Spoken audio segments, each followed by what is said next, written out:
À la une de l'actualité, le président Abdel Fattah el-Sisi a souligné que les récents développements dans le monde avaient conduit à la perturbation des chaînes d'approvisionnement. Il a à cet égard appelé à la nécessité de sécuriser l'approvisionnement alimentaire à travers le monde. Le chef de l'État s'exprimait en visioconférence devant le 25e Forum économique de Saint-Pétersbourg.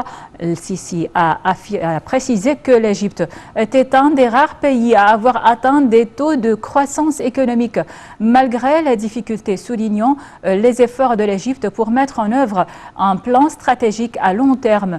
Le président Abdel Fattah el-Sisi a expliqué que l'Égypte et la Russie étaient unies par des projets ambitieux et de grande envergure, notant à cet égard que le projet de la centrale nucléaire de Dabra était l'un des projets importants pour la Russie. Ce 25e Forum économique de Saint-Pétersbourg, surnommé un temps le Davos russe, se déroule sous le slogan « Nouvelle opportunité dans un nouveau monde ». L'Égypte est à l'honneur au forum cette année.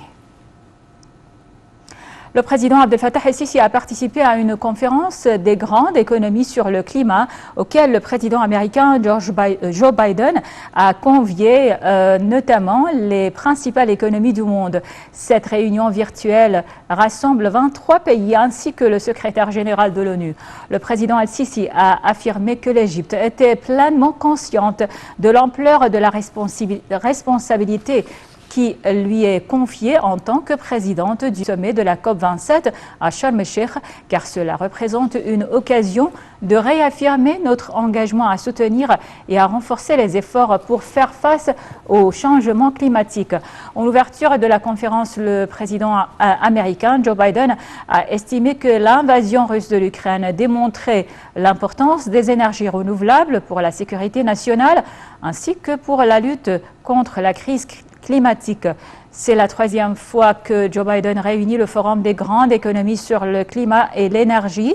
Il devrait s'agir de la plus grande réunion sur le sujet de dirigeants avant la prochaine conférence climat de l'ONU en novembre en Égypte. Le président de l'autorité du contrôle administratif, le ministre Hassan Abdel Shafi Ahmed, a présidé des séances de travail de la Convention des Nations Unies sur la lutte contre la corruption tenue à Vienne. Les séances ont examiné durant 5 jours le mécanisme d'échange d'informations, de pratiques et d'expertise en matière de la mise en œuvre de la Convention des Nations Unies contre la corruption. On a également examiné l'encouragement à utiliser la technologie de l'information et des communications pour mettre en application la Convention.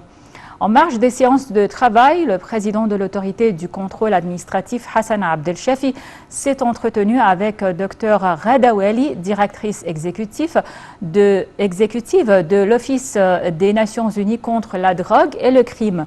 Les entretiens ont porté sur la mise en œuvre de la déclaration de Sharm el-Sheikh sur la lutte contre la corruption au moment des crises. Sous le parrainage du président Abdel Fattah el-Sisi, le ministère de l'Intérieur poursuit les activités de la 22e phase de l'initiative Kolona Wahed, où nous sommes tous un, qui s'étend jusqu'à la fin de l'Aïd al-Fitr, de l'Aïd al-Adha, et cela pour répondre aux besoins des citoyens avec une réduction des prix allant jusqu'à 60%.